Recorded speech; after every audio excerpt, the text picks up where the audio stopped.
नाज़रीन, क्या आपने कभी सोचा है अल्लाह ताला किस तरह अपनी ताकत के मुआजिज़ात इंसानों के सामने जाहिर फरमाते हैं। कैसा वाक़या हुआ जो आज भी हर इंसान के दिल को हिला के रख देता है। ये कहानी है हजरत सालेह अलैहिस्सलाम और कौम समूद की। इन्हें अल्लाह ताला ने अपनी कुदरत और इंसानों के लिए इबरत की मिसाल पेश करने के लिए इम्तिहान में डाला।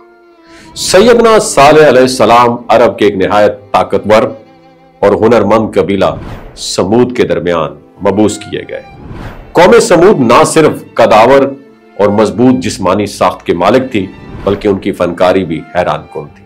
वो पहाड़ों को तराश कर अपने रहने के लिए मकानात बनाते, जो आज भी सऊदी अरब के शुमाल मगरबी इलाके में मौजूद है और मदाइन सालेह या अल हजर के नाम से मशहूर है। ये बस्ती ना सिर्फ एक तारीखी मुकाम है, बल्कि कौम समूद की अजमत और फनकारी की लाजवाल मिसाल भी। अल्लाह ताला ने कौम समूद को बेशुमार नेमतों से नवाजा, लेकिन उनकी ये बरकतें उन्हें अल्लाह के सिवा किसी और को पूजने से नहीं रोक सकी। वक्त के साथ वो बुत परस्ती और गुनाहों में डूब गए। अल्लाह ताला ने उन्हें सैयदना सालेह अलैहिस्सलाम की सूरत में हदायत भेजी ताकि वो उन्हें अल्लाह की वहदानियत और कुदरत की अजमत सिखाएं। हजरत सालेह अलैहिस्सलाम ने अपनी कौम को बार बार ये बराबर कराया कि इस दुनिया और कायनात में जो माबूद पूजने के काबिल है वो सिर्फ अल्लाह रब्बुल इज्जत की जात है। लेकिन कौम समूद के दिल सख्त हो चुके थे।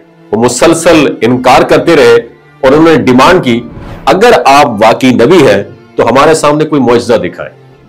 हज़रत सालेह अलैहिस्सलाम ने अल्लाह ताला से दुआ की और अल्लाह की कुदरत से वो ऐसा मुआजिज़ा रूनुमा हुआ जो हर इंसान के लिए नाकाबिल यकीन था।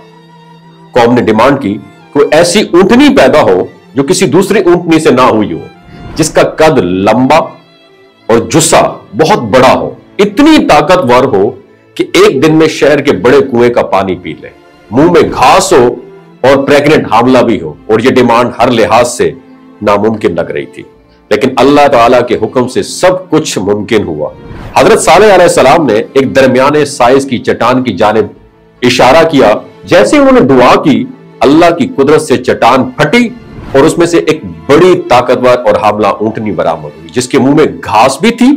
और यह मुआजिज़ा देखकर पूरी कौम हैरत और खौफ से साकत हो गई। हजरत सालेह अलैहिस्सलाम ने कौम को हदायत दी कि ऊंटनी का ख्याल रखें और पानी के इस्तेमाल के असूल की पाबंदी करें। एक दिन ऊंटनी को पानी पिलाना होगा और अगले दिन शहर के लोग पानी पिएंगे। इब्तिदाई तौर पर कौम ने अल्लाह के हुक्म की पासदारी की, लेकिन उनके दिल मजीद सख्त और काले हो गए। वो ऊंटनी को कत्ल करने की साजिश करने लगे। एक मालदार और बाअसर औरत ने अपनी बेटी की शादी का लालच देकर कुछ नौजवानों को इस मंसूबे पर आमादा किया। 9 अफराद ने ऊंटनी को घेर कर उसकी टांगे और उसका गला काट दिया और उसका बच्चा खौफजदा होकर एक पत्थर पर खड़ा होकर 3 बार आवाजें निकालकर गायब हो गया। हजरत सालेह अलैहिस्सलाम ने कौम को 3 दिन की मोहलत दी और उन्हें वार्निंग की कि पहले दिन उनके चेहरे जर्द हो जाएंगे, दूसरे दिन सुर्ख और तीसरे दिन स्याह हो जाएंगे। पहले दिन जब कौम सोकर उठी तो उनके चेहरे जर्द हो गए, दूसरे दिन सुर्ख और तीसरे दिन वाकई काले स्याह हो गए। फिर अल्लाह ताला ने एक तेज हवा भेजी जिसने उन पर पत्थर बरसाए और पूरी कौम समूद अपने अरूज के बाद इबरत का निशान बन गई। उनके रहनुमा, उनकी ताकत, फनकारी और शोहरत सब कुछ तबाह बर्बाद हो गया और ये कौम हमेशा के लिए सबक आमोज मिसाल बन गई।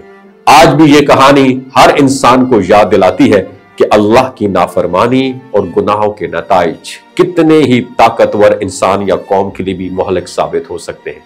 वमा अलैना इल्लल बलागुल मुबीन।